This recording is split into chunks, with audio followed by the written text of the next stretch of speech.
Dennis Padilla pumanaw na.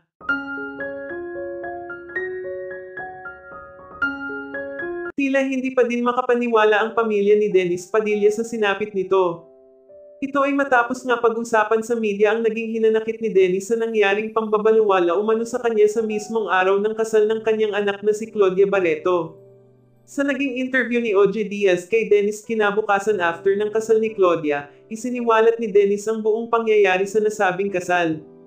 Bumuhos ng emosyon ni Dennis nang sabihin nito na parang guest lang siya sa kasal ng anak niya.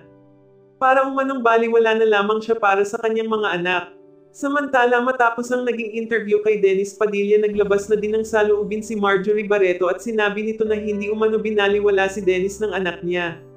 Sa totoo umano siya ang nagsabi sa anak niya na imbitahan sa kasal si Dennis dahil kahit anong mangyari ama niya pa din ito.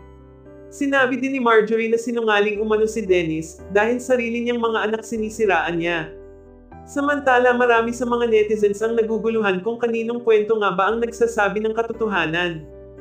Kung ano man umano ang totoo sana umano ay magkaayos na sila para sa kanilang mga anak.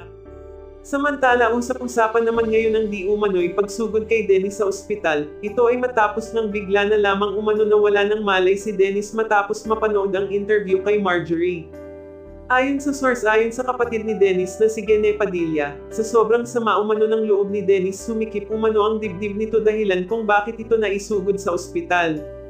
Hindi sa kinakampihan umano niya ang kanyang kapatid, ngunit anden umano siya sa mismong kasal ni Claudia kung kaya siya umano ang buhay na patotoo na nagsasabi ng totoo ang kanyang kapatid. Sa ngayon umano ay hindi pa din nagigising si Dennis mula umano nang isugod ito sa ospital. Hiling umano ng pamilya nila na sana ay maging maayos ang kalagayan ngayon ni Dennis.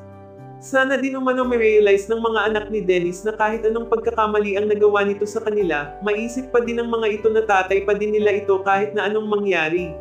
Samantala dahil sa nangyari, kritikal ngayon ang kalagayan ni Dennis at ayon pa sa source isang malungkot na balita ang inihatid ni Gene Padilla sa publiko.